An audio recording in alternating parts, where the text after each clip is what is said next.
So now we'll get to Dr. DeVay.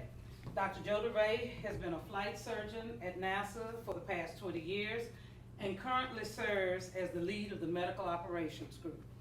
He graduated from Cornell University and Syracuse Upstate Medical University, entering the U.S. Navy and completing training as a naval flight surgeon. He served aboard the aircraft carrier USS John F. Kennedy. That one's been decommissioned, right? Yes, indeed. Dr. DeVay has completed residencies in emergency medicine and aerospace medicine, fellowship training in space medicine, research and clinical work undersea medicine, received a master's in public health and a master's of medical science with a focus on nitrogen bubble nucleation. Prior to JSC, included working 3 years at NASA headquarters, and since being at JSC, beginning with STS-77, he has served as crew or deputy crew surgeon for numerous shuttle and ISS missions. He serves as co-chair of the Multi-Medical Operations Panel, MMOP, and is chair of the MMOP EVA Working Group. Dr. DeVay holds the rank of captain in the U.S. Navy with over 30 years of active duty and reserve service with numerous Navy and Marine Corps units worldwide. Thank you for your service. Thank you. And so we now introduce Dr. Thank you. Well, good afternoon, and Janice, I'd like to thank you and your team for the invite to come here and speak to this group. We're going to have a little fun this afternoon, and I also want to welcome the clerks that are in town for the month that are going to be working with us primarily in the medical operations arena. So today we're going to have a chance to talk with you a little bit about spaceflight medical operations. Some of you in this room are experts in given areas, and I'm just going to kind of give you the broad brush perspective from the flight surgeon's vantage point to give you a sense of how we deal with our crew members pre-flight, during flight, and post-flight. And Dr. Blake Chamberlain, one of my flight surgeon colleagues, is in the audience, so Blake, please pipe in if there's anything else you want to add to the conversation. So for those folks that are visiting from out of town, what's the first word said from the surface of the moon? For all you Jeopardy folks out there. Houston, exactly. Houston, Tranquility Base, the Eagle has landed. So we're very proud of our space city here, and hopefully during your time here, you'll have an opportunity to see Houston and Kima and in our entire area. The Space Center is a grand place. Obviously, our big Apollo rocket is now covered down here in the corner, but hopefully you'll have an opportunity to see a variety of things. I know Aliska is going to have some great tours as well as some of the academics that are going to take place for you here. If you brought your own car, be careful going down Route 146. Officer Starsky with the radar gun has caught some of our clerks in the past, so be a little careful as you go zipping by this area here. So some of the objectives is to give you a perspective and a scope of the NASA medical operations, highlight some of the unique medical, physiological, and behavioral aspects of spaceflight that we deal with, and review some of the challenges for remote care. Our primary responsibility is to ensure the health, safety, and well-being of the astronaut corps during all phases of the flight. So it's very broad responsibility, and we'll tease some of those areas out. Our docs come from a variety of backgrounds. We have about 20 physicians or so. Almost everybody is clinically trained as well as aerospace trained. We have a number of folks that come from the military as well. And so for many of us, our medical care began our learning how to take care of folks in high-performance operations.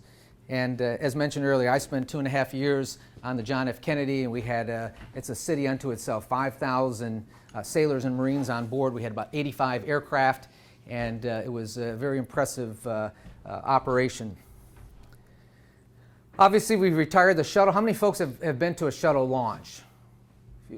So it really is sad to see it go. Obviously, a beautiful vehicle, and so for those that have been down there, I think you'll attest to the fact that every launch was unique. The acoustics, the lighting parameters were all different, and it still amazes me to think that you can take something that's 18 stories, and by the time it's clearing the launch pad, it's going over 100 miles an hour. So it's very impressive. Some of the physiological issues. You've had some experts already come and chat with you, but I'm giving you a look how we break down a couple of our key physiological areas. One of them is our space motion sickness, cardiovascular, neurovestibular, musculoskeletal, and behavioral psychosocial, and we'll kind of talk through a few of these different ones. So there are some differences when we take a pretty normal human being and put them up in an environment of space. As I'm standing here right now, there's obviously blood going down to my legs. There's various muscles, and also the vessels are pushing the blood more cephalid. As soon as you hit the space arena, what happens? You get that cephalid fluid shift. And we're also seeing changes with all these different components here, many of which you'll have some specific lectures on. I know you've received some bone lectures already. So as I mentioned, the fluid in space comes up cephalid. The receptors, your aortic receptors, your carotid receptors sense that extra fluid load, and what typically happens? You want to unload some of that fluid. So the astronauts actually, the first few days, they diurese, they urinate a lot more the first few days. And there's overall about a 12 to 15% redistribution. We lose some plasma volume. There's a decrease in red cell mass as we try to adjust for that relative anemia. So when you see the crew members' faces, initially they're rounder, more cherubic type looking, and they also will maybe have more of a nasal congestion type of sound that will abate over a period of time. So that cardiovascular rebalancing, which the body is brilliant at doing, is an issue for us when we bring our crew members home. So we have to adjust various issues when they're coming back. We use various fluid treatment protocols, things like we call Astroraid or various salt tablet and water solutions, the period of time before they come home to try to rebuild up that 12 to 15% plasma volume. On-orbit exercise has been very beneficial to our cardiovascular system. We've also looked at various medications. We had a study on midodrine, for example, which is used for autonomic dysfunction for folks on the ground. That study went for a little while and terminated because of some issues regarding things in the literature with the QT duration. But medications may have some role as well down the road. From a neurosensory perspective, it's pretty amazing to think what happens. The computer in the brain is getting all these different inputs, because you think about how long does it take to get into space from the pad? Anybody know? About how many minutes? About 8.5 minutes. So 8.5 minutes, you're on orbit, and particularly taking, for example, the shuttle, 8.5 minutes, they're getting out of their seats pretty promptly. They're often getting their cameras out to take various pictures of the external tank, setting up laptops, getting out of their gear. And it can often be a very provocative time. So all those different inputs, the windows over here, you see the sun coming in at a different angle, the Earth's down there, your crew member might be upside down, and you're trying to get your bearings, and the computer in your brain is getting all these various inputs, as well as your elbows and your joints, the proprioceptive aspects. I know where my body knows where my elbow is right now, but all of a sudden that environment, everything's very different. So we have this sensory overload that causes some of our crew members to get ill. It affects about 70% of our crew members. Interestingly, though, in the Gemini, Apollo, or Mercury, Gemini, and Apollo program, very few astronauts got sick at all. Why is that? Well, they were, in essence, strapped in their seat. The Mercury and Gemini crew members were, in essence, in their seats. They never got out, for the most part, unless they were doing an EVA through the Gemini hatch. And so the body was able to adapt to those those inputs versus what we experienced in the shuttle. So about 70% of our crew members get ill. The range of symptoms could be anything from just a little bit of stomach awareness to frank vomiting. That is, there's real no prodrome. They don't really feel nauseous. All of a sudden, boom, they're setting up a laptop and they get ill. So that's why sometimes you'll see the photographs of the folks with the little vomit bag sticking in their pocket, because we encourage them to be very cautious with their head movements, keeping their head on a stick, trying to keep the 1G orientation. For example, in the shuttle when they were going up the ladder, not to go diving down to the middeck from the upper deck, but use the ladder as they normally would until they can equilibrate. We also use various medications, for example, meclizine, oral meclizine, Phenergan, intramuscular, to help with these various symptoms. A few of the astronauts actually have a voracious appetite. So while some of their crew members are getting ill and not feeling too well, a few of them they're very hungry when they get up there. How does that translate? Well, when they pick their menu items out, if you know you're someone who feels pretty good the first day and you watch your friend pick their menu, you might go, you really might want to go with the shrimp cocktail the first day or so, because I'm going to end up eating it. So some value there. So the neurosensory responses, that eventually equilibrates, and the crew members will say once they break through that wall those first couple days, everything is fine. And so therefore, the sense of up and down is really what you choose to define it as. We have all this workspace now. The lighting is still set up to be on top and some of the footholds here to give you still have that sense of up and down. But the crew members, once they equilibrate, they do very, very well.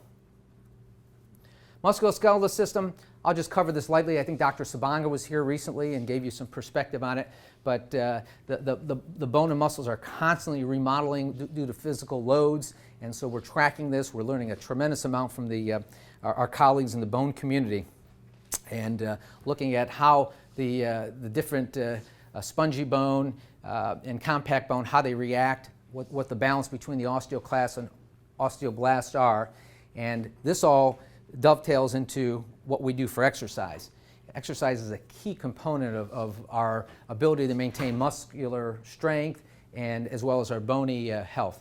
A couple shots here, Jerry Leninger back on the Mir space station with the Russians on a treadmill, and Bob Kerbine here is on the shuttle middeck with a ergometer, a little cycle ergometer. So currently our crew members exercise on orbit about 2 hours a day. It might seem like a lot of time to you, but for them, it's something they look forward to. They're doing a balance of aerobic exercise, resistive exercise, and some of them are in better shape than when they left because their schedule is often very, very busy before they left. So for them to have a chance to focus, and they're often coming back, and we're almost able to retire the risk of some of these bone losses because we're really seeing some excellent muscular strength when they come back. Dr. Shannon Lucid, here she is on the mirror, and you'll notice she's on the treadmill. So particularly for our new folks coming in, you'll notice that she has a harness on because obviously, due to simple physics, equal and opposite reaction. As soon as you hit that treadmill, she's going the other direction. But the mirror was pretty. It's like being in the back of your garage. There was stuff everywhere, and our inventory systems now are much more designed to help keep a cleaner environment and make sure we know where things are. But she's working out and having a good old time. And now on the ISS with the treadmill, Dr. Thirst, a Canadian physician, and you'll see him there with his bungees. Now, Dietra, I think you said that it should work on the next slide if I hit it, double-click it. Okay. Let's see how we get.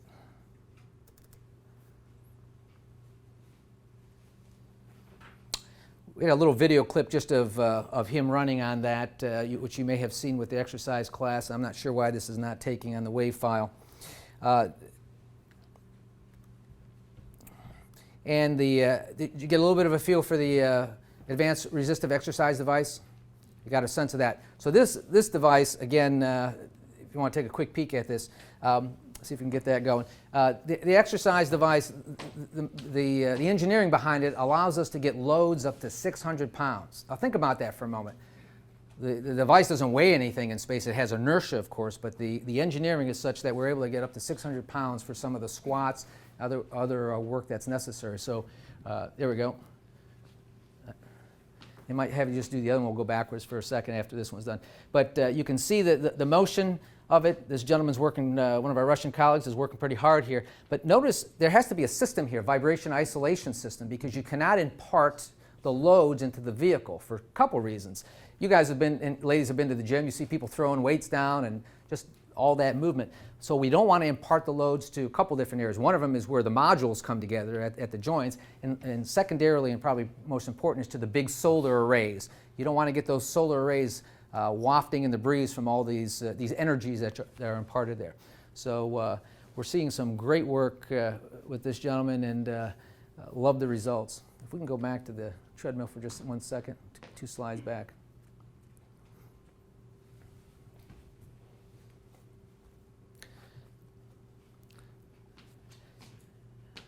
And here's the astronaut Ron Guerin. I think you got it up. I think it just needs to, there we go. You'll see him running. And the crew members will often watch a movie, listen to some music. How long does it take to go around the Earth once? Anybody know? 90 minutes. So you could basically, we've had multiple folks, in essence, that was their goal, to run around the world. We've also had folks that have, Captain Sunny Williams actually did the Boston Marathon, while some of her friends were on the ground running the marathon. She was on orbit performing that. But the bungees themselves and the harnesses, they impact some abrasions and other issues. Thank you, I think we're in good shape. So we often have to deal with some of those issues. So let's just talk about the behavioral psychosocial issue. This is a big arena for us.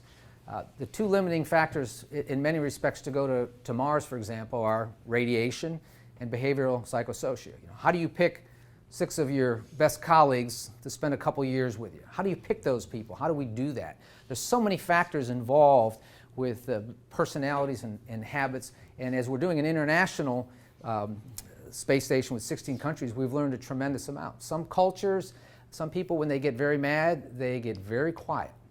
There's other people that get very demonstrative when they're upset about little things. And so the personalities are very important for us to learn about. We have Knowles National Outdoor Leadership School where some of our crew members will go, and some of our physicians, Dr. Chamberlain and I, have both gotten to do that with some of our flight directors. We actually go out in the field, either on could be a kayaking expedition or some kind of trek, and the crew is put in various scenarios where they have to learn how to work together. They learn a lot about their strengths and weaknesses and various leadership styles that they have. Very, very helpful. And as well as issues now here with our family contact. The crew members now have what they call IP, Internet Protocol phone, where they have the opportunity to call their family up and talk to them or families. We also have private family conferences once a week where they can actually have a video link up so they are able to see their families. So those elements are all very important as we try to maximize their health and performance. Anybody know who this gentleman is? This is a shot from, I believe, around 1994 of the Mir space station. That's Dr. Polyakov. He spent 438 days in space. Now think about that. We're going to close the doors. We're going to give you a little bathroom, a little galley, some exercise equipment, some good science, but you're going to stay here for 438 days. It's a long time. We have about 4 folks that have had over a year-long space expeditions, and obviously we're very proud of Captain Scott Kelly and going up here, launching very recently. So his clock is starting to wind down backgrounds. But I've met this gentleman, very interesting fellow. When you first met him, you kind of were looking for that deer in the headlights look. I mean, that's a long time, but he's very engaging and wonderful. But it is a long time, and we're going to obviously have to have a lot more experience in this arena, as well as some ground-based studies to help us really understand some of the psychobehavioral aspects before we send folks far away. Another shot of Dr. Lucid here. She's got a big smile on her face. She's doing some hydroponics activity, growing some wheat, at least I hope it's wheat, on space station. But these activities are very, very good and very helpful. Fresh food is another one. When the little delivery truck came up, or a visiting vehicle came up with some fresh carrots and grapes, big smiles on our folks. So these things, they may seem small, but they're very important to the behavioral support of our crew members. Some different medical events that we've had in the program. As I had mentioned earlier with Mercury and Gemini, we didn't have any space motion sickness. We really didn't get anything until really around Apollo 8 when the crew members started to move within the confines of the capsule. We had some space motion sickness during EVA. Apollo 9, as you recall, just went around the Earth. It was to test the lunar lander in Earth orbit, and we had a delay in one of the EVAs because of some motion sickness. DCS stands for decompression sickness. And for those of you, any divers here, you understand what the bends are. We never really had decompression sickness during an EVA that's been reported, but Mike Collins in his book reported some knee pain that existed when the capsule went from 14 pounds per square inch to 5 pounds per square inch, 100% oxygen. He had some knee discomfort that arose, and that may have been attributed to some kind of DCS for that knee. Urinary tract infection during Apollo 13. You're all very familiar with the Apollo 13 movie and how cold that environment got as they had to power things down, and a urinary tract infection existed for one of the crew members. There were some cardiac dysrhythmias that took place on the lunar surface that were noted during one of the crew members. The fidelity and the ability for us to look and evaluate cardiovascular issues with our aeromedical boards at a much higher capability now, so we spent a lot of time really looking at our crew members, for all the international crew members in that capacity. And then the Apollo test project, as you recall, when the Americans and Russians shook hands, when the two vehicles docked in orbit, And when the Apollo capsule came back, there was a little bit of a leak through one of the vents of nitrogen tetroxide, and it caused some chemical pneumonitis. And the crew members ended up just spending a couple days in the hospital in Hawaii as they recovered and did quite well. So these things have all happened. And in the Russian program, issues that helped, that result, not resulting in mission termination or early return, but as we looked at a couple of these different areas, when these arose before our space station was built. So what are the two worst things you can think about in a confined, closed environment? Fire and decompression of the vehicle. And those happened in various ways, some small fires with some oxygen generating candles, for example. On the Mir, we had a decompression when a visiting vehicle came up and impacted and caused some depressurization. Kidney stones, we believe the Russians had one that they were able to treat on orbit without having to return the crew member with various medications and hydration. And there was a psychological stress reaction that took place that may be related to carbon dioxide buildup or the crew members not getting along well. A lot of this information we never even were able to get from the Russians for years until we started to work with them much more closely and have good working relationships with them. So obviously the hazards of spaceflight include some of the issues we've already covered in terms of the physiological aspects, but just radiation, debris, and various other aspects here. We're going to touch on a few of these in terms of circadian and decompression sickness. From the radiation perspective, our workers are considered, our astronauts are considered radiation workers. And the principle is the ALARA principle, as low as reasonably achievable. And so we try to prevent the radiation dose for their lifetime experience to result in greater than 3% risk of developing cancer. So obviously we have solar particle events, cosmic galactic radiation coming in, and once we leave the Van Allen belts, because currently we're within that, and our astronauts get a slightly higher dose of radiation, but it's when we start going into deep space that's going to be a big deal. So how do you develop the vehicle to protect them? I mean, you can't fly lead vehicles up, it weighs a lot. Do you use water as an insulator? Water is known to be insulated for some radiation. Do we have a shield around the vehicle of a certain thickness of water? What about some pharmaceuticals? What medications can we fly on board that are going to help be DNA repair medications? What about ladies of childbearing age?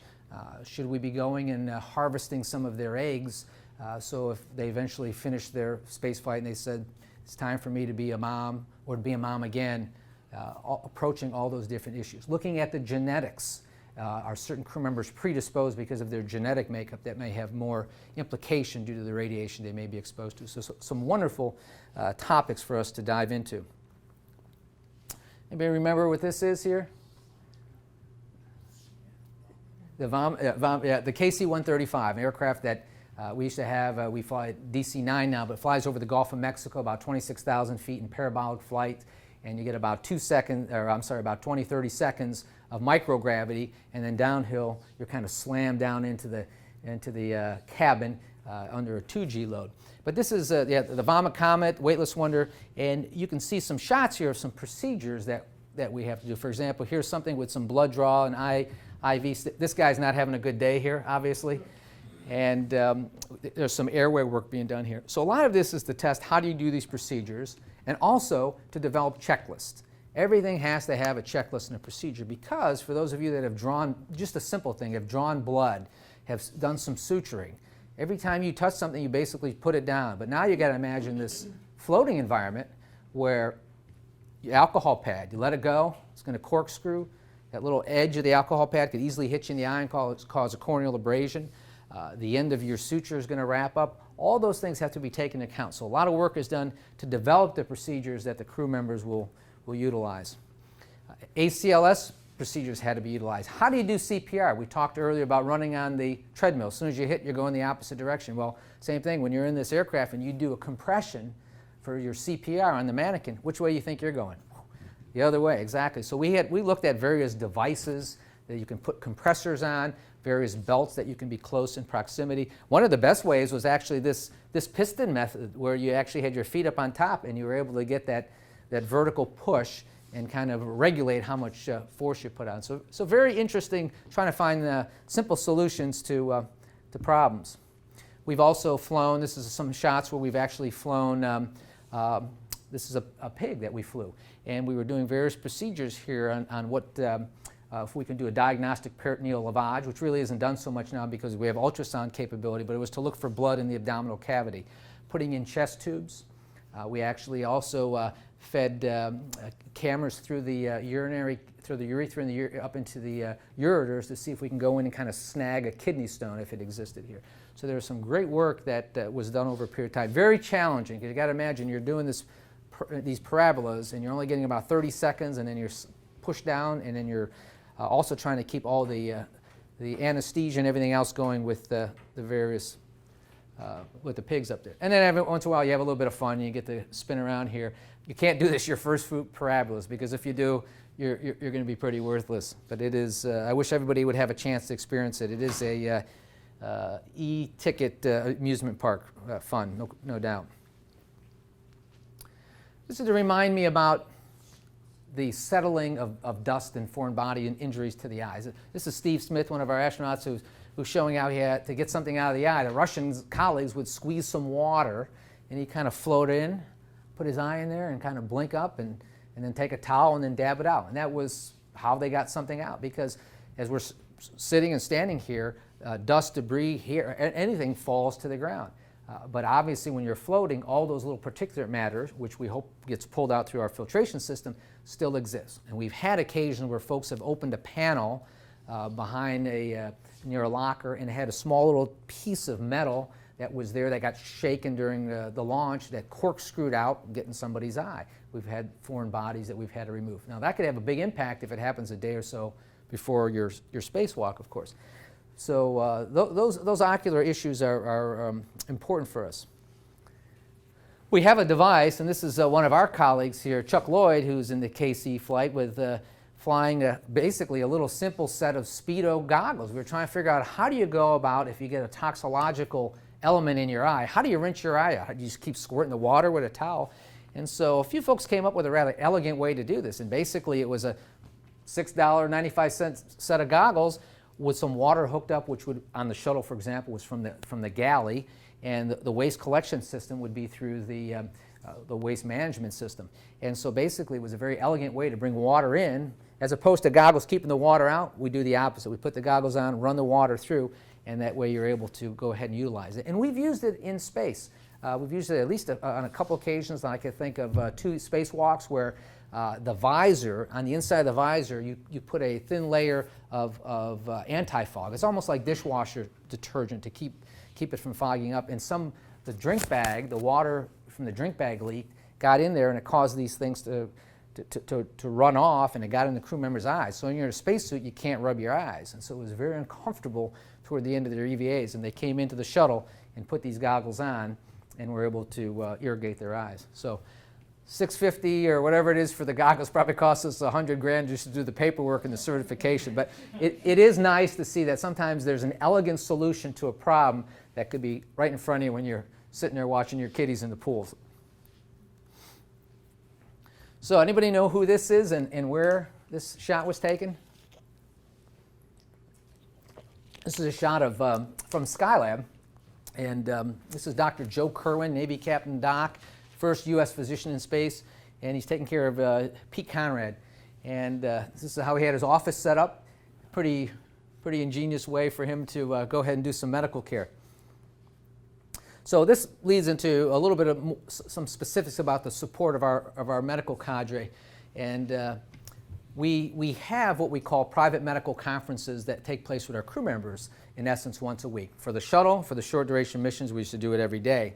And everything that's set on the loop, the communication loop, is on open air to ground for open consumption. Medical stuff is private. So we have a private conference where we have an opportunity to discuss with the crew member how they're doing, a whole variety of aspects on their sleep, their physical condition. Remember, they're exercising, but there's no showers on ISS. So you got to imagine that, 6 months or a year without a shower. So they're using various sponge baths, baby wipes, etc. So we're monitoring their skin condition. We're talking to them about their sleep, their rest, any other physical problems that they're having, the medications that we have up there for them for a variety of reasons. So we work very closely with our crew members and make sure that we try to maximize their health in every way we can. We have various kits. I'm highlighting this because I just like the way it's, this is from the shuttle orbital kit, and it's just going to give you the same perspective. We have medical kits for the International Space Station, but you can see things are broken out by various subsystems. We got a trauma sub-pack, ear, nose, and throat, an IV administration sub-pack, drug sub-pack. How much does it cost to send 1 pound of gear uphill? I was going to take 1 pound of something and send it uphill. It costs about $10,000 or more. So think about that. So you're in charge of designing a medical kit. How are you going to do that? Well, you start looking at Antarctica, you start looking at the submarine community, prior space experience, aircraft carriers, and you try to find out what do you really need. Plus, we have a pretty good sense of the 100 or so different medical conditions that we've identified that we really think could have an impact for us. Try to maximize what stuff we bring on orbit. So everything is laid out in kind of a kit formation. And in this case, the packs, we don't have a lot of room, so everything has to be carefully packed. We have, everything is also labeled. So when we open that procedure book that we talked about before, everything has a procedure. We tell a crew member to go and get some dexamethasone and slot number 28, and everything is queued up so that they can go through and rather efficiently take care of the medical work that they have to. We also have a medical checklist up there, so if you name the system, whether it's eye, foreign body in the eye, if it's diarrhea, whatever it is, we also have all those medical procedures listed out as well for them. We also support with, we used to fly a defibrillator. We had a defibrillator for some of the space shuttle missions where we did some science. That's now moved over to an AED, and we also have a respiratory support pack that we utilize should there be any issues with maintaining an airway, either through various serious problem with a decompression hit, a type 2 neurological hit, or some toxicological exposure. CMRS, crew medical restraint system, we have to have a device that we can actually put a crew member on, strap them on, and take care of them. It also has to be electrically isolated, so if we're delivering some type of a shock, we don't want that delivered to the entire vehicle. So this is designed, and we run various simulations and on-orbit training with the crew members utilizing that in some of the emergency procedures. So what happens when you get things in your eye? Some foreign bodies in your eye. We have the emergency eye wash that we talked about. We also have a contamination cleanup kit because there's been various leaks. Sometimes we'll be working on replacing a battery for the spacesuit, the EMU battery, and then there's compounds that come out, and the crew members go, what is this white material? And so we have a hazmat database so we can figure out what that is, and do they need to put goggles or gloves on? What's the best manner for them to protect themselves? So the International Space Station. How long has this been up on orbit? Anybody have an idea? This is a shot from 1998, November of 1998, when the FGB, the Russian FGB functional cargo block, and the Node 1 Unity were put together for the first time. And subsequently, the space station was put together over time until we get to where we are now. So just to think, this is pretty amazing to think that we've had permanent human presence, continuous presence, I should say, since November of 2000. Think about that for a second. I think most of the public doesn't realize that it's been that long. Who's in space right now? Well, you know Captain Kelly's in space, but a lot of people don't know. Sometimes that's good. That means we are up there. We are doing the work. We are doing the science. On the flip side of it is sometimes we're not lighting the fire for some of our young people to really pay attention to some of the unique things that are going on and look at some of the great work that's being done. So the space station, as you know, is it's about the size of a football field. And for our clerks here, if you haven't had a chance to see this at night, you can go on wherever you live, type in International ISS sighting, and usually just after sunset or just before sunrise, as the sun angle is hitting it, you'll see it coming across your area. And it really is pretty remarkable. It says you'll see it for 5 minutes, going to come south-southwest and north-northeast, and it tells you how many degrees off the horizon, and it's pretty accurate. So you go outside and you look, and it's the brightest object moving, and it's hauling. And it really is remarkable. And for us that work closely with the crew members, to realize that there's human heartbeats on board is pretty incredible. And particularly if a spacewalk is going on, and then you scoot outside and you look at that and you think that these folks are hanging off the side of this vehicle, it's really impressive. So it's over 800,000 pounds of pieces and equipment and gear were hauled up there over the construction phase. That's pretty incredible. This, to me, is one of the most angelic photos of the entire space program. It's Captain Bruce McCandless in the Manned Maneuvering Unit. I just think it's phenomenal, which I want to lead into the section about spacewalks. So when we look at the spacesuit, in this case he's on the Manned Maneuvering Unit. We don't utilize this anymore. We use it during the shuttle for a couple missions, but our crew members now are all tethered, so they can't float away from the space station when they're doing their various work. But it really just makes me stop and realize that this is a space vehicle unto itself. It's got cooling and heating. It's got, they wear a diaper, so there's some ability to collect fluids. We have a drink bag in there. We have multiple layers of protection from the environment, from the hot, cold, and also from the micrometeoroid. We have a communication system in. We have cameras, lights. It really is a remarkable CO2 scrubbing, things of that nature, oxygen delivery. This shot is from the Hubble. So this is about 310 nautical miles. You can definitely see a little bit more curvature of the Earth. So we call it spacewalking, but really it's very upper body intensive, very shoulder, arm intensive. And our crew members, unless you're on a planetary surface, is when you're walking, but you can see the various handholds here as the crew members are going on, and also the various tethers so they can't get out of the reach of the vehicle. And the crew members also tell you when they first open that hatch, it's pretty breathtaking. And they know they're not going to fall. Intellectually, you know you're not going to fall, but when you open it up and you're looking down 220 miles, it's quite energizing for them. So during the mission control aspect of it, we are the surgeon control. We're monitoring the CO2, the O2, the bioenvironmentals such as like the metabolic rate. We know when they're underwater doing their training what their normal metabolic load should be to do a given task. So we're monitoring this and keeping in touch with the EVA officer and the flight director, because if they're doing something and they're saying, man, their metabolic rate doesn't look right. Why is that? Are they working too hard on a given task?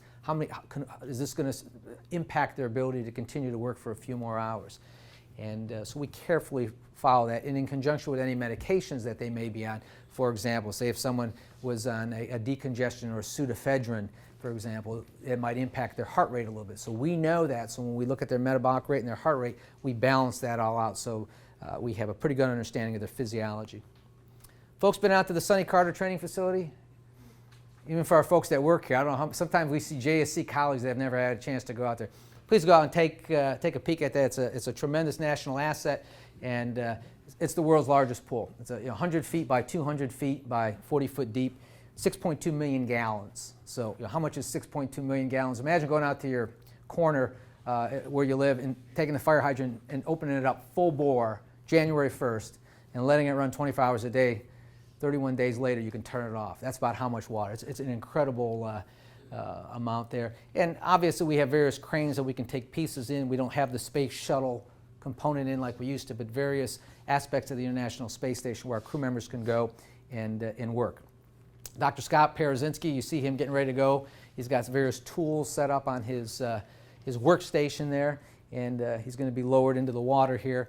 You can see some weights that are put here to make him neutrally buoyant once he's in the water and being lowered in. These are all our control rooms. We have some medical monitors out there, and we have one of our physicians that works there is a hyperbaric trained doc. We have a hyperbaric chamber out there should there be any issues with the astronauts or the folks that are diving. Can't swim in the spacesuit, so these divers basically have to move them from one workstation to the next workstation. There's also cameras down there monitoring, filming, so folks can see. And the crew members, when they're underwater, there is a certain inertial drag. The water has a certain resistance to it. And also when they're upside down, you just still have that sense of blood rushing to their head. So we don't keep them upside down for an extended period of time.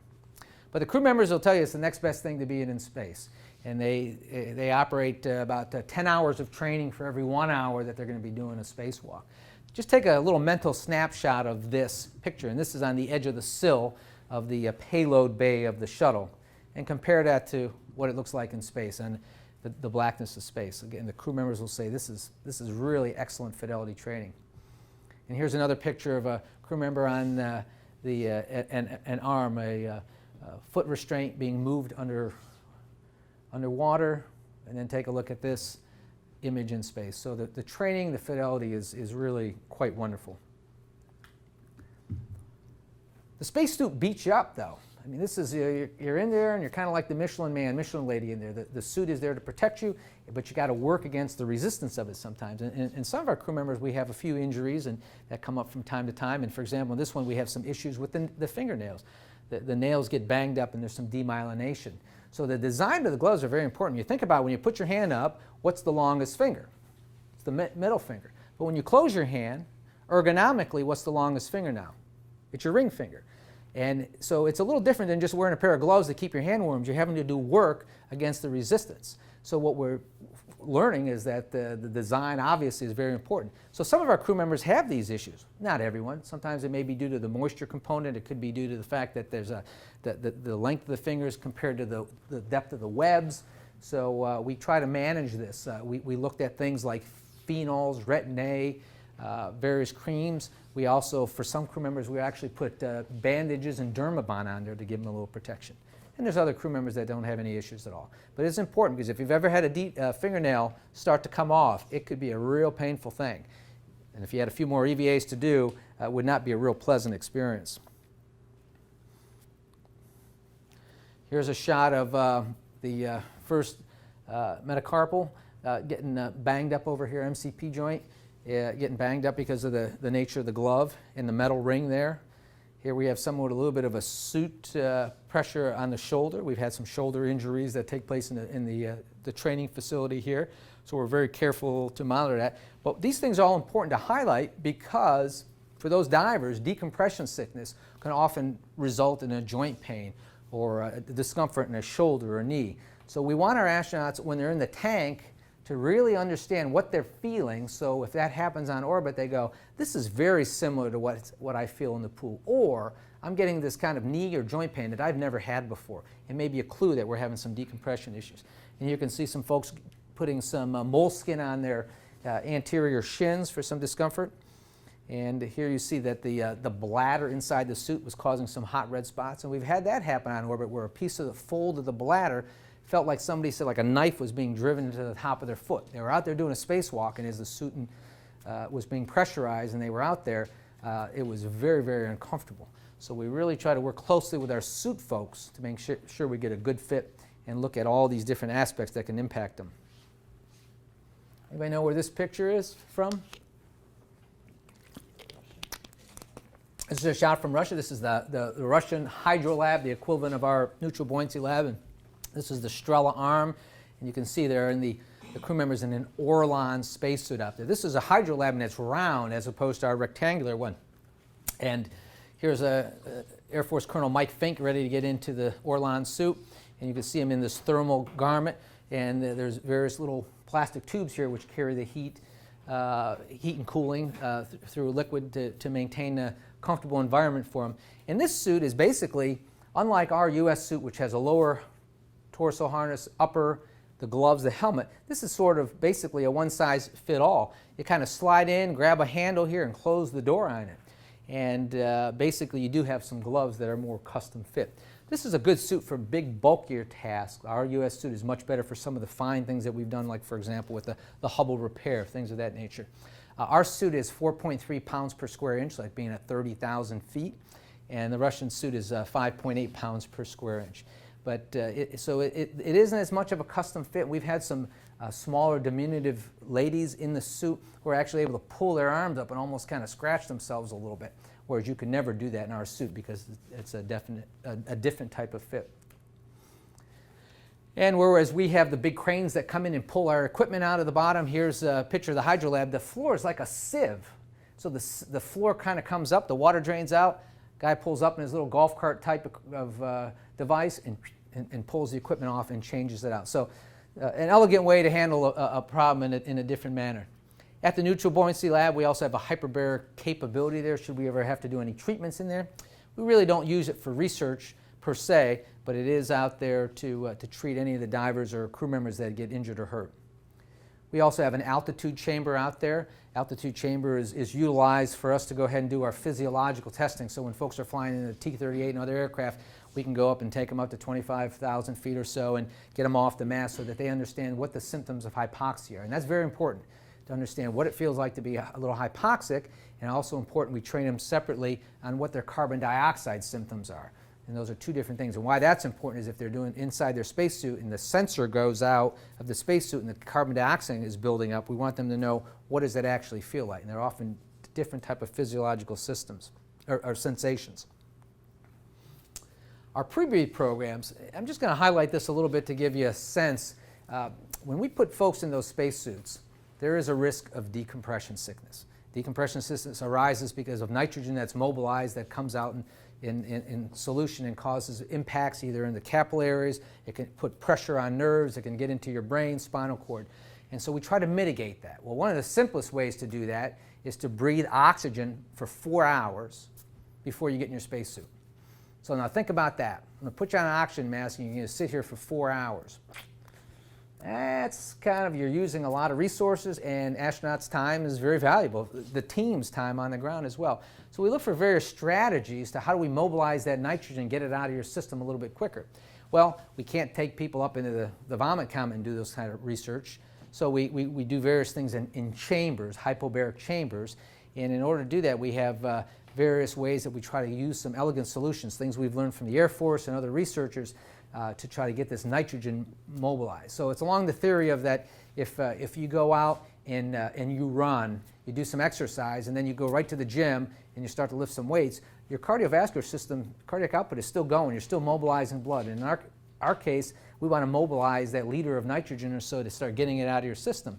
So we come up with little elegant ways to simulate microgravity. Well, in this particular case, we put people in chambers and we used to have them do various tasks, like they would utilize their EVA tools, but they're walking around.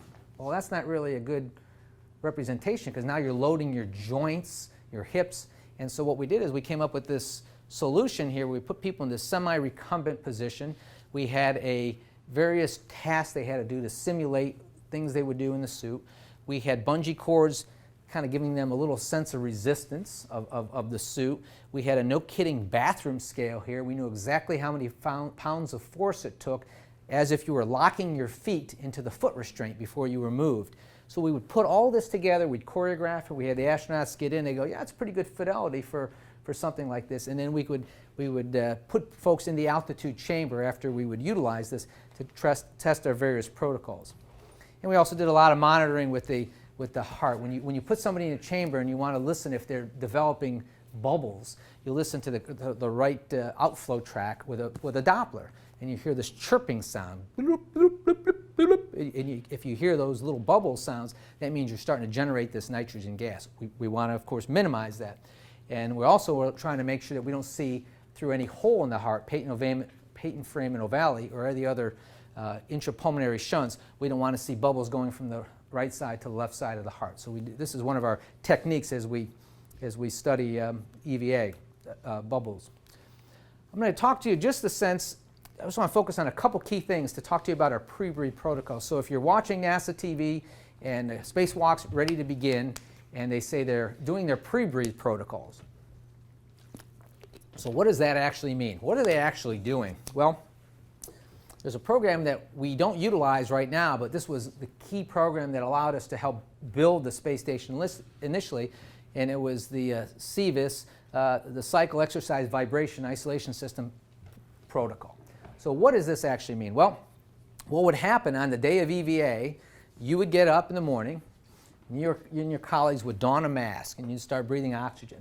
Then where these little green areas are, we put you on a cycle ergometer, an exercise bike in the space station, and you'd start to pedal for about 10 minutes, and you'd ramp up to about 75% of your VO2 max, the purpose of which was to kind of start mobilizing that nitrogen, get it moving, get it going. And this is all predicated on a lot of things that we had done with the Air Force. When that was done, you stayed on your mask, and then we would take the airlock where you were going to put your equipment on, take that to 10.2 pounds per square inch, 10,000 feet, and then you'd put your spacesuit on. And one of your colleagues would help two of you put your gear on. Once you're all buttoned in, we'd take you back up to 14.7. We'd open the hatch, and the crew member who's not going on a spacewalk that day will go back into the cabin, and then you'd sit and you'd breathe oxygen for another hour before you'd go out the door. So instead of 4 hours, you're breathing an hour. And this, we utilized this 21 times, and this was really the crux of how we initially built Space Station. And it was very, very valuable. So after a while, we realized that there were 21 single-point failures that can happen with this. And NASA always likes to minimize things that can go wrong. So 21-point failures, everything from the way the ergometer worked, to the settings, to the shoes that you had, to the mask, all that stuff added up. So we wanted something a little bit different. And what we came up with is what we utilized the word camp out. Because what the camp out protocol was, it eliminated that bicycle, and it basically, this little yellow line here represents 8 hours and 40 minutes sleeping overnight in an airlock with your EVA partner at 10,000 feet to off-gas that nitrogen. So imagine you finish up your workday, you grab some urine collection bags and some other things, some food, some tools, some last-minute study. You go in, close the hatch, do a little study, get your sleep, and the next morning you get up, and we put you on a hose. You'd go out and get some food, use the lavatory, come back in, button up on your suit, and then you'd have a 50-minute final pre-breathe. So we used this 73 times, and it was beautiful because it really was the crux of so many of our spacewalks. And we've never had a reported decompression hit. Now, does that mean it didn't happen? Well, by and large, we try to educate our astronauts that if you got a problem, you need to be pretty forthcoming, because nobody wants to be bad protoplasm. Nobody wants to say, well, I think I had some DCS. But what's happening is you're setting yourself up or your buddy to have a problem down the road. So we think we've been pretty forthcoming. I think the crew members have as well. I don't think they've been hiding a lot of things. We know the suit beats you up, and there's certain aches and pains you get from that, but we really don't think we've had it. We think we've got some real safe protocols. The protocol we use now stands for in-suit light exercise. What we were trying to do is our holy grail was to get down to like a 90-minute in-suit pre-breathe. And what we came up with was one where we don't have to do the exercise on the bike, and we don't have to sleep for 8 hours and 40 minutes overnight. So the in-suit light exercise program basically utilizes the simple principles of movement and exercise and increased cardiac output and getting rid of those nitrogen bubbles. So the protocol we use now, we've used this 16 times to date. The crews love this because basically they get up in the morning, they prepare, they have their breakfast, we get on a mask for a while, and then we go down to 10.2. The airlock is decompressed to 10,000 feet. Then they're putting on their suits.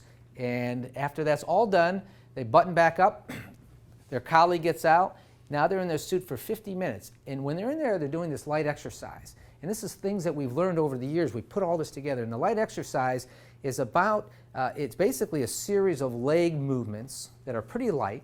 We affectionately call it the hokey pokey. And because the crew members are kind of doing this, and we train them on the ground to understand what that metabolic rate is. And for those that like the numbers, it's about 6.2 milligrams per kilogram per minute. That's like walking a mile in 70 minutes. That's not that intense. 4 times around the track in 70 minutes, it's not a lot. But it's an effective way to get that nitrogen mobilized. So the crew members are able to go out the door. So it's a shortened protocol. We use less assets, and it's been very effective and easy for the crew to perform. Everything the crew members do are often in these checklists. Now, we could have a bad day, and Dr. Chamberlain and I and others, we practice our simulations with our biomedical engineers and the whole control team during some of our simulations. So we have to be ready for that day when you can have a decompression hit, when the crew member says, I am experiencing pain in my shoulder and hip like this doesn't feel like the normal suit rubbing up against me. This is different. I can't grab my tool anymore. Or I've got some paralysis or weakness on one side, and it may be because of a decompression sickness. As I said, we've never had that, but we got to be ready for it. So we have a series of procedures which incorporate various switch throws, change outs for carbon dioxide scrubbing, etc., as well as other medical procedures as we utilize, basically we're going to utilize the suit as a treatment vessel. We don't have a hyperbaric chamber on ISS. And some flight directors will tell you, you can fly the entire Brooks Air Force Base chamber. We don't want it if it's going to hurt somebody and not be utilized very well. And so we look at it, is there any portable chambers, things of that nature. Nothing, we haven't really found anything that's compelling to fly yet. So we use the suit as the treatment vessel. So if you were in your spacesuit and you had a decompression hit, we would bring you back into the vehicle. So you'd be at 14.7, which is the normal atmosphere, plus 4.3 in the spacesuit. So you would stay in that for a couple hours until your symptoms abated. So theoretically, for those that dive, if you got hit, we'd take you in a chamber like at a local hospital down to 60 feet of seawater. And that's the pressure load. So theoretically, in our suit, we can get almost 112 feet, 113 feet of seawater by just simple Boyle's law of physics. So we hope that that would work, and that's what we simulate. This shot is to remind me of going around the Earth in 90 minutes, 16 sunsets and sunrises every day. And so sleep is important, and your circadian rhythm is going to change here a little bit. You can see the crew members, this gentleman is floating in this capacity, very relaxing to sleep in that environment like that. Here's some other shots of folks sleeping in the shuttle. We have individual crew sleep stations now, but you can just look at some of the interesting things. This gentleman always liked to have the sensation of his head against a pillow, so he would have his head like that. We have this other gentleman who liked the sensation of being jammed under some covers, so you can see him in kind of tighter. Some folks wear earplugs and ear masks. So they really do sleep quite well. They're slated for about 8.5 hours of sleep on the space station. They typically don't sleep that as much, maybe 6.5 to 7, but it is the environment is pretty quiet and pretty comfortable, and so sleep is very, very important. This is just to show somehow the way we utilize our circadian shift. This is during STS-108, but similar principles when we go over to Star City in Russia and launch through there. So in this particular case, you see these light bulbs to show that we use some bright light as we were shifting them. We had conference rooms in the crew quarters with up to 10,000 lux of light. Light is a very powerful stimulant to help make some sleep adjustments. So we would go ahead and utilize various techniques. So when you look at the physiology of it, obviously darkness is going to be working to help stimulate melatonin for sleep. And light, of course, changes that. And we're not going to go into a lot of depth on this, but the key thing is I want to just show you is that when you look for peak melanopsin, which helps suppress melatonin, the peak is about 480 nanometers of light. Well, what does that mean? And initially, some of us were a little uncertain. Is this a little bit of voodoo, or does this actually work? So the idea of the blue light, and I don't endorse Philips products just to let you know, but this is just to show, this is a little device, for example, that emanates light at about that frequency. And why we're utilizing items like this is that you're in the middle of the night in the Mission Control Center. If you're the person getting up at 2:30 in the morning and you got to go work some mission control shifts, what happens at 4:35 in the morning? You're in your circadian low. You're feeling like dog meat. It is not good. The first night, usually, you do pretty good. You gut it out, you have a little coffee. But the second, third are often the worst. So we will often look at the lighting in here, and we actually, in some of our workstations, have those little lights that are available. And for those folks that travel a lot, go overseas, we will often allow them to go ahead and utilize that. So when you get to a different area and you get up and you want to try to adjust your biorhythms, utilizing some light is very effective. And to the point where when you look at the space station, I mean, there's various areas where we have lights and a ton of gear, but we're also looking at the lighting in the space station is going to be changed, and eventually it's going to be changing in your home as well. So when you get up in the morning, you're going to have a higher frequency of that 480 nanometer type of light. It's not going to really look blue per se, but it'll be different. And as your day goes by, your lighting scheme is going to be more normal. And then at home at night, you can set your lighting such that you start to get a little bit more of a reddish wavelength. Not red like those who have ever been on a ship when we try to adjust your vision at night, but just a higher percentage of that light to help you kind of download a little bit. Because what's the worst thing that happens? What did everybody do with their computer or their little BlackBerry? They're all playing on their phones, and that's the worst thing just before you go to bed. You're sitting there looking at this, your phone, and it's the exact opposite of what you should be doing. So we're doing some neat things on orbit eventually to change the lighting.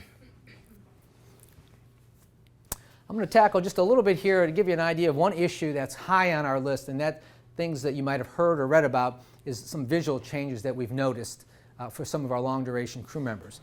And it is a change in their vision, oftentimes that's a little bit of a hyperbaric, shift, hyperopic, such that their near vision, have a little bit more problem with their near vision. What we really noticed, we saw some crew members coming home, they weren't complaining of any symptoms at all. But when you examined the back of the eye, you started to see some swelling back at the optic disc and cup area. And you look at that and you go, that's a little odd.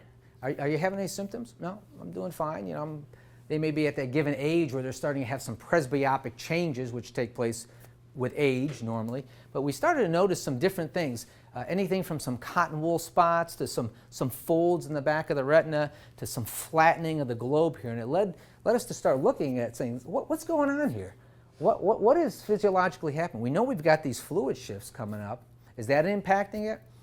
Are we changing the intracranial pressure? Is there something going on within the brain spinal cord system that dovetails into the optic nerve? Is that an issue? So we started to look at things. We were doing tonometry, eye pressures. We started doing ultrasound on orbit. We now have a device called OCT, ocular coherence tomography, where we can actually measure the thickness of the retinal layer. And we're trying to get all this data and put it together and to figure out what's going on. We're seeing it in some crew members, not all crew members. We're seeing it sometimes in just one eye, not another eye. Does this have something to do with the salt load that you're eating in your diet? Is it intracranial pressure? Is it something with the resistive exercise and all that, what we generate, the forces there? So this is one of our big enigmas right now that we're trying to continue to get data at, and maybe it'll help us with some on-Earth issues as we try to translate all the sciences we learn to issues on the ground. But this is a very, very interesting phenomena that we're trying to chip away at and get smarter on. And now our Russian colleagues and our internationals are working with us as well. We have ultrasound. We do ultrasound for various organ systems, and it's a tremendous tool for us. And here you see Don Pettit. He's doing some ocular ultrasound as well for us during some of our science and clinical work. So coming home, as we're wrapping up here today, we obviously don't fly the shuttle home, but a nice shot from Kennedy. But we're going back now to some of the physiological issues. Remember we talked earlier, we said we lose about 12 to 15% of our plasma volume. Well, we want to get some of that back when the crew members come home.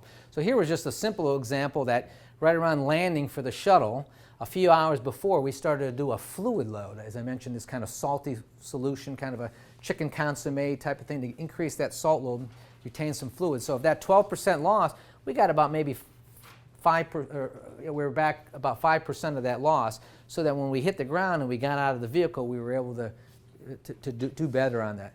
And for our, so that was an interesting physiological work that we did. Even after only 10 days of space flight, this is 10 days before flight, and this is at return plus 0. So if you're flying a vehicle and you're tracking a moving target, or you're just watching something, your head, your eye, and a target, your eyes move in a certain capacity here, and you can see the eye movements. But look at this, just look at the variation. This is only after 10 days in space flight, how the systems adapt. So this could have been an issue for us. Somebody's trying to land the shuttle, and as you know, shuttle's a glider, you only have one chance to do it. So you want to maintain that visual system. So we actually used to have a laptop on orbit where the crew members would practice some of their visual landings and try to overcome some of these pursuit tracking issues. So some very interesting physiology. So when the crew landed, here's a shot of Edwards Air Force Base with the shuttle. We had all kinds of devices to come up to safe the vehicle and make sure it was in a good, safe capability. We see a little vehicle over here, like you've seen at the airport in Dulles, for example, the People Mover. And this is where we had our entire medical suite in there, where we have various little emergency medicine suites. We had some recliners. We kept it very cool. We were also able to do some various sciences here, and we used to mate that right up to the shuttle, and we begin some of our sciences pretty quickly. So now you fast forward here to what we're doing. Here we're launching out of Baikonur in Kazakhstan, and with a crew of 3, and it is still takes about 8.5 minutes to get in space, based on the simple physics there. And where we are, we're dealing with areas in Russia. So this is the longitude. It's about 12 time zone differences. And you're basically almost north of Kabul, Afghanistan, if you will. So it's on the other side of the earth. And that's where we're coming home. And our vehicle is coming home under the chute. And just before they land, there's some retro rockets that help slow it. And they use the term here, the steppes of Kazakhstan. And that's where we are. And here's part of the welcome wagon. And here you see the vehicle landing on its side. And the helicopters, and this is how we get there. Dr. Chamberlain and I and others that rotate over there, this is how you get there, basically through the Russian system. And here you see the crew members being extracted from the side, and we try to minimize their movements because things can be very provocative. You've been in space for 6 months, and now you're starting to do a lot of this. Those head movements can be very, very provocative.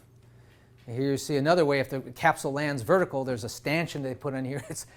You get your elementary park amusement ride down here, but this is the slide, so the crew members are extracted, and then we try to keep their heads still and then bring them right down here. And you can see they're a little bit pale, and they got that pensive look, like don't move me too quick. And there is a range how folks do. Some folks have a lot of difficulty, and other folks adjust pretty well. And then they're hauled off in some chairs as we bring them over to some medical facilities. And it's a tent that's put up. And in there you can see the snow in this particular case. And in there we have some cubicles that we can start to de-suit the crew member. We can start intravenous because they're usually down on some fluids. We can start to consider giving them fluids. We can start doing some basic sciences there. And we don't stay there very long. We get back into these vehicles. Move the crew members over to the helicopters, and subsequently load up on the helicopters and then fly back a couple hours to an airport, for example, in Karaganda, and at that airport we'll have the NASA 992 aircraft. So this is pretty amazing to think. From the time they land, we can have them back at Ellington Field, typically in about 24 hours, to see their family. That's pretty impressive. It really is. And in there we have our crew surgeon, as well as another physician. So we have it laid out. We have a variety of medical equipment and capabilities, and so we're able to put them down and let them rest, give them the appropriate medications as we need to, additional fluids either by mouth or IV, and acclimate. We have 2 stops on the way home. One's in Prestwick, Scotland, and one's typically in Bangor, Maine. Crew health coming back, rehabilitation is very, very important. And we have a 45-day intensive program where the astronauts are working almost every day for a couple hours with our trainers. And it is remarkable to see the changes and how quickly they're coming back. All that work we're doing for their aerobics and their musculoskeletal work is paying huge dividends because we're seeing them come back. We want to mitigate risk. We don't want people getting hurt because they're not in good physiological status. So they're coming back well. And even every day, almost hour by hour, you see their neurovestibular aspects come back. Some of the crew members will tell you that they do make a few mistakes at home. For example, if they have something in their hand, now they're at home and they got a coffee cup and the phone rings or something, they just let go of the coffee cup. They get the phone, well, the thing crashes because they're used to just letting things go, for example. The shower, they've had in a shower for a long time. Some crew members will tell you that it's the most heavenly feeling on earth to have that first shower. Other folks will say that the percussion of the water pellets on their back was a little uncomfortable. It felt weird. Sitting. So you've been sitting here for a good hour. You haven't been sitting on your tushy in space for 6 months. Even though you get on an ergometer, you're more kind of standing on an ergometer when you're pedaling. So when we put them back here, we take them to the lab and we try to test their VO2 max. Sometimes they peter out, not because their legs are tired, it's because the seat is really uncomfortable. We try to buy really nice, soft, gel-lined seats, but so there's certain things that are very interesting. On the exam, besides the neurological things that Dr. Chamberlain and I deal with, is the skin, for example. You almost kind of molt to some degree. So right now, if I was to go and examine all of your elbows and your feet and your heels, ladies, you know what I'm talking about, right? You got to have whatever those special emollients are for your feet. Their feet come back, they're like little baby's feet. Because after about a month or two, they almost kind of shed that thick layer of skin. So when you look at their elbows, they're little shiny, pink, soft skin. Same thing with their feet. They're just like these little pristine little feet because they haven't had that impact forces. They're not wearing those same shoes. They're not scuffing up against things. So there are some very interesting physiological differences that we see.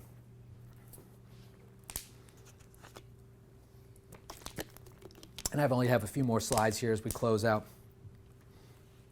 I want to talk to you a little bit about the personal aspect of some of the things we do. I'm sharing this slide for you. This is STS-134, next to the last shuttle mission. And this was the crew. They were bringing up the alpha magnetic spectrometers. So for the science folks out there, alpha magnetic spectrometer is really to study dark matter.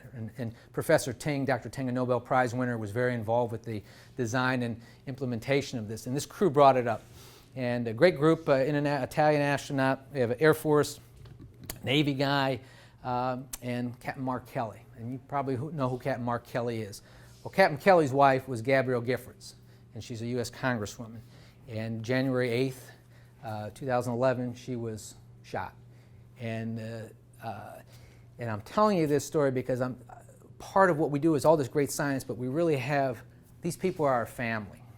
And I was the crew surgeon for this mission, and the day this happened was a Saturday, and I got done coaching some lacrosse, and we were watching game film at a pizza place with our team, and I see in the corner of the place, I see a picture of Gabby Giffords on the TV, and what's she doing up there? And I look, and then I see this horrible banner that she had been shot. I picked up my cell and called Mark. I go, Mark, where are you? He goes, I'm in my car. I go, do you know what just happened? He goes, yes, I found out. I'm on the way to the airport, and he had a friend who had a private plane that was going to take he and his family out there. And a few hours later, I found myself in Tucson, Arizona, and I walked into the emergency department almost in disbelief that this just actually happened. As I'm walking in, I asked who's running the trauma program at Tucson, Arizona? And they go, well, it's Dr. Peter Ree. I go, Peter Ree? I says, is he a Navy guy, Korean background, former Navy guy, retired? And they go, yeah, that's him. Dr. Ree and I were in Afghanistan or in Iraq at the same time, around 2005, serving with the Navy and the Marine Corps. So my comfort level went from 0 to 99 in a heartbeat because he'd been there, done that, he'd seen it. And the care that she got was phenomenal. And eventually we were able to transport her back to Houston, Texas for her rehabilitation. And she's a remarkable lady. It's a remarkable family. But there's a lot of tremendous decisions that have to take place on how do you fly a guy like this. He wanted to go back and fly. In April, the shooting was in January. In April was when the first launch attempt was. So how do you, as an organization, how do you come together and say, okay, can we fly this individual while his wife is still going through this? He's had a lot of training. The folks that he's worked with, these guys really wanted him to fly if they could. He knew the mission well.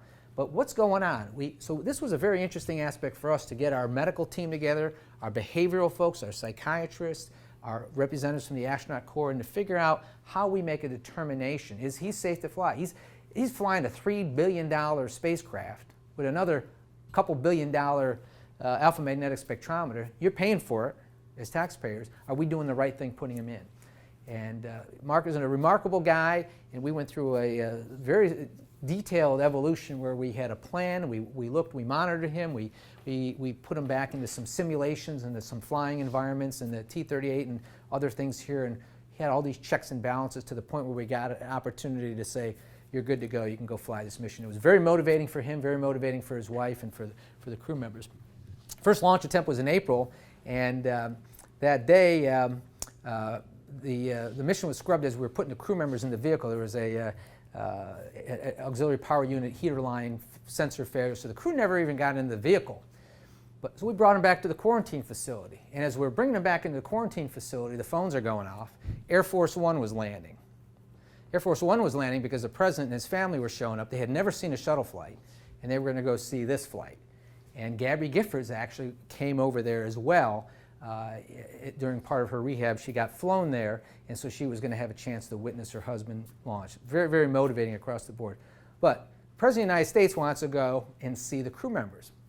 Well, if anybody here works here, they know about something called HSP, Health Stabilization Program. It really doesn't matter who you are. You're not getting to see the crew in quarantine until there's a screening process involved. Now, why is that? It's because not only do we want to keep these folks healthy before they go uphill, think about who's on orbit. There's 6 individuals on orbit whose immunological system is dialed down a little bit. We know that their immunological system isn't as responsive to various problems. So we have this program. We've only had one mission in the history of the space shuttle delayed because of illness. It was STS-136. The commander got ill. A couple days later, after upper respiratory infection, we were able to fly. So we screen folks. So if you were a trainer and you were going to come in and give the crew some last-minute training at the Kennedy Space Center, you would go through a series of evaluations, and the doc would make sure you're healthy, et cetera. So now the president wants to go meet with the crew. And I'm handed this baton, and I called the White House physician, and I said, with all due respect, doesn't matter who you are, we have to go through a certain process. If you can tell me that the president is absolutely healthy, he has had his flu shot, he is non-communicable, afebrile, you tell me he's good to go, we will clear it. Otherwise, it's not going to happen. So he says, okay, I'll call you back in 15 minutes. He calls me back, he goes, okay, I talked to the president, we want you to do his physical. I go, what?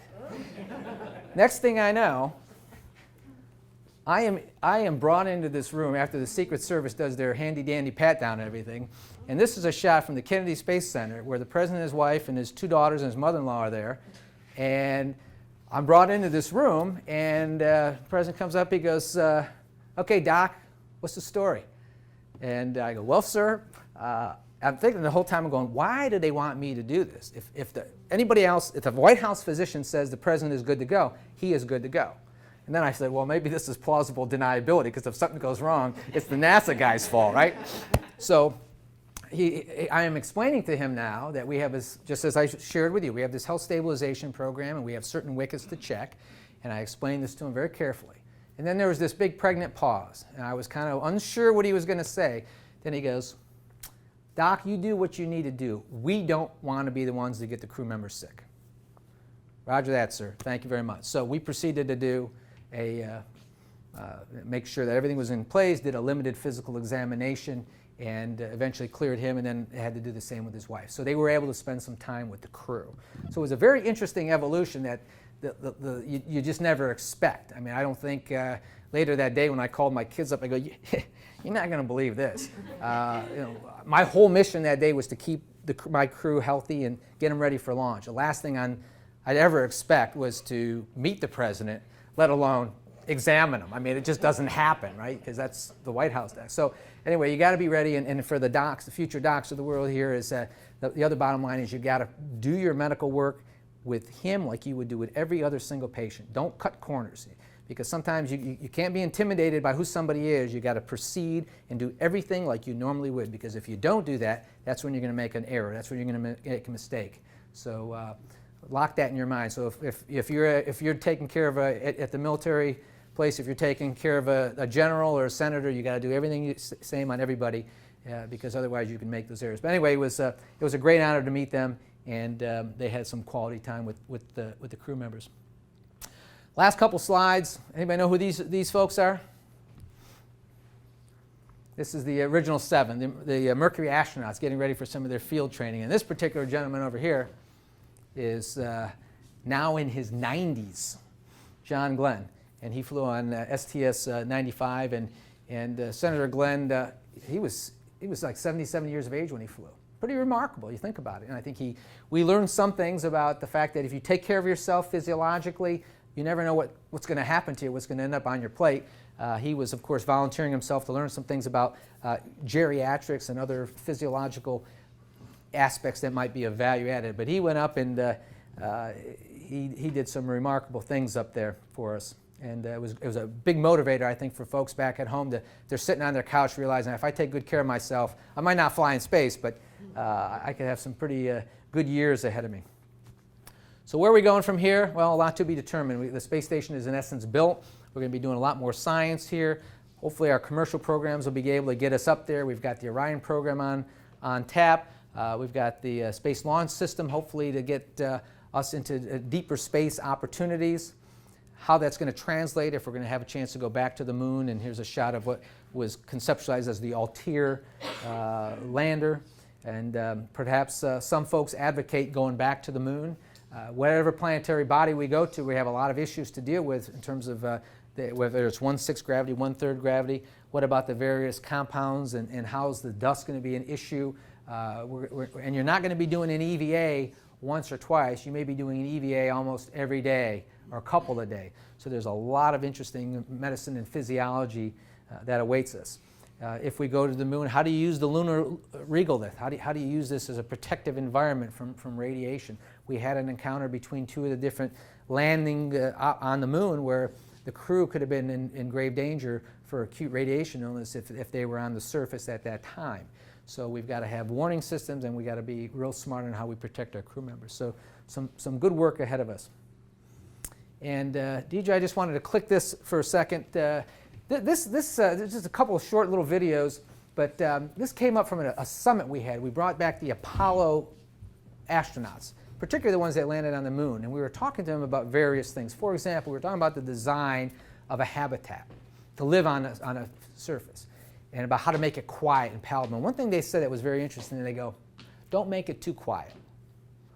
And we go, what do you mean by that? There is something innately comfortable about the hum and the sounds of fans and motors. It means the vehicle is working, in essence. Mm-hmm. So it was an interesting little tidbit. Yeah, make it quiet, but not too quiet. We also talked to them about the spacesuits as we were looking at the next generation spacesuits. How do you design that? When we see people fall on the surface of the moon, and we're going to look at that here, we were asking, what kind of loads? What did that feel like when you fell or you moved? How much torque on the elbow, on the back? Because we wanted to look, where do we put the center of gravity with the PLIS, as we call it, the life support system. And it was very interesting for them. And I just want to show you a couple of these if they pop up.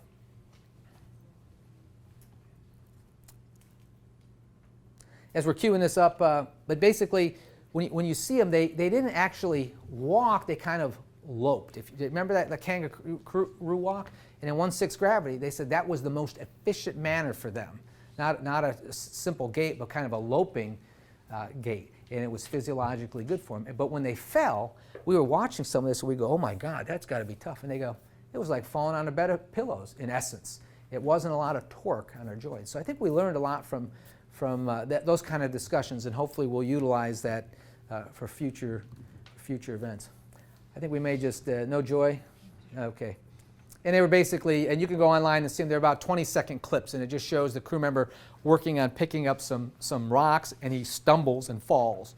And the legs come flying out, and he hits the ground, and when you first see it, you go, whoa, that cannot be good. But in essence, it wasn't that bad of a load.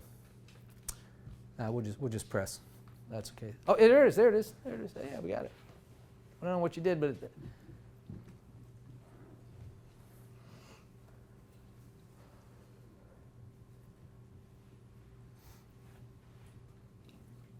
that's okay. We'll just cue me up and we'll just proceed. That's good. And again, 2 30-second clips if you ever want to have a chance to look at it. So, in closing, December 17th, 1903, 66 years later, we're on the surface of the moon. Pretty incredible. So what we're going to see in the next few years, given a budgetary balance and giving us some zest, it'll be very, very fascinating to see where we go. This gentleman is obviously passed away the other year, but Neil Armstrong, when you think about 1492, what do you know? Columbus sailed the ocean the brew. Thinking about beer here, huh? He sailed the ocean blue. So the fact is that that's what marked that epoch of time. And when you think about what's going to happen here 1,000 years from now, when people look back at our epoch, they will realize that this is the first time humanity stepped off our planet and went to a different celestial body. So for those of us that are in the arena of taking care of these folks, we look at it as our mission statement of we take care of the men and women who go into space, willing to go into space and do science and work and explore on behalf of all mankind. So I think we all collectively here that work here try to support in whatever way we can this noble venture. And with that, I will close and thank you for your attention. Hopefully we shared some good insights on how we, from the medical operations side, view our role, some of the challenges that we have. And I'll be more than happy to take any questions.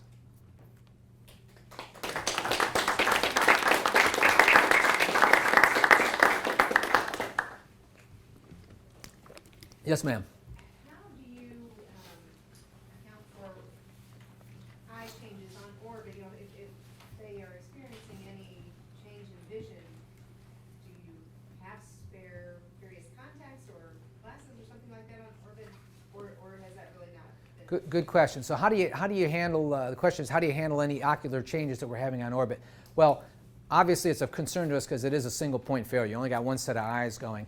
We do have a couple things. Well, one thing we have is we have some glasses, and the crew members sometimes will notice some differences over time because remember their focal distance is typically within the confines of a node. Every once in a while they do go look outside and have a chance to change their focal distance.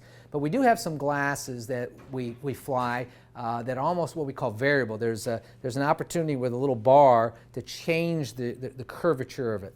This kind of had its origins back on some of the things that the Navy and the Army and others overseas would do in various parts. I'll give you an example. Some of the healthcare that was done in parts of Africa where these folks never had access to glasses, and they had these glasses you put on and you inject silicone through a stopcock and it changed the curvature, and all of a sudden somebody in a fairly rural environment could go, oh my goodness, I could see it, I could focus, and you close that off and they had an immediate pair of glasses. So that principle of just changing the curvature of the lens is something that transformed into a little bit fancier version where we can utilize that. So we do fly some different glasses up there.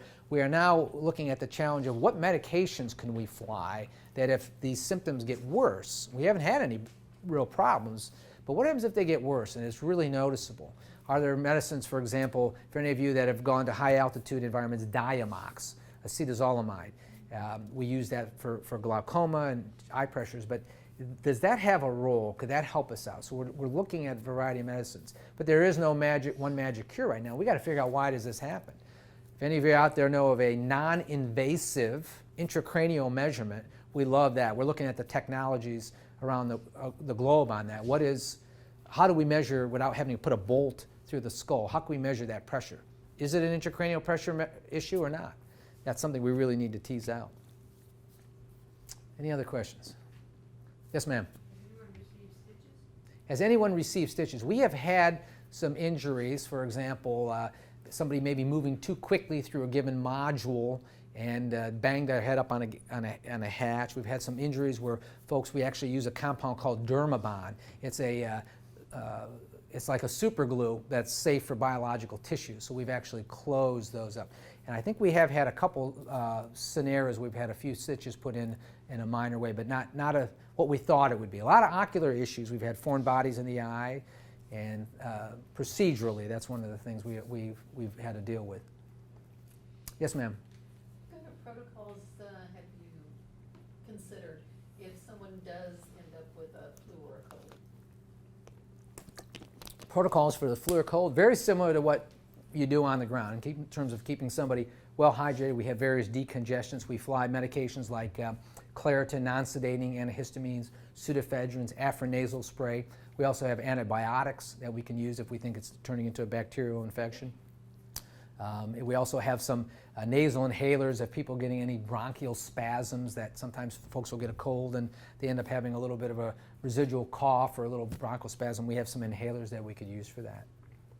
Do you assume more than one person would have the problem under those circumstances?